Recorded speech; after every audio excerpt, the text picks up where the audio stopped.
नमस्कार मित्रांनो. भरपूर पाणी आहे म्हणून झाडांना कितीही पाणी देणे हे योग्य नाही आहे.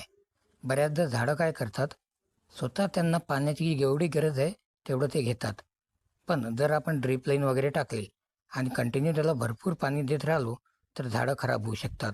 कारण प्रत्येक झाडाला ताण देण्याची ही गरज असते.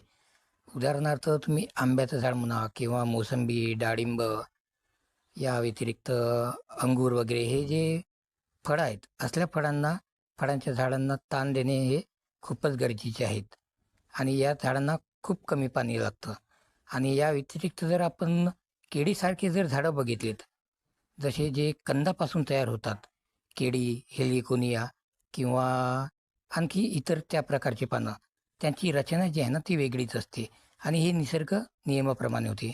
आता हे बघा, हे केळीचं झाड आहे आणि त्याच्या शिरा बघा, एक असं वाटतंय आपल्याला पाईपलाईन बनलेली आहे.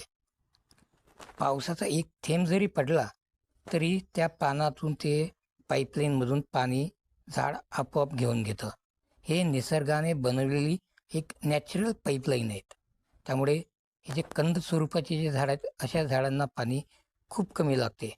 उदाहरणार्थ केळी, हेलिगोनिया आणि मोसा व्हेरायटीची जे झाडं असतात, अशा झाडांना. पण इतर जे फळझाड आहेत, जसं संत्रा किंवा मोसंबी किंवा आंबा, असल्या झाडांना जास्त पाण्याची गरज नाही. सो अशा झाडांना ताण देणे हे गरजेचे असते. ताण का द्यावा लागतो? कारण फळाची क्वालिटी उत्तम येते. मुळं जे आहेत ते खोलवर रुजून आत जाऊन पाणी शोषून घेतात, पाणी शोधतात. जेवढं आपल्याला फ्रीमध्ये भेटलं तर आपण बसून खाऊ.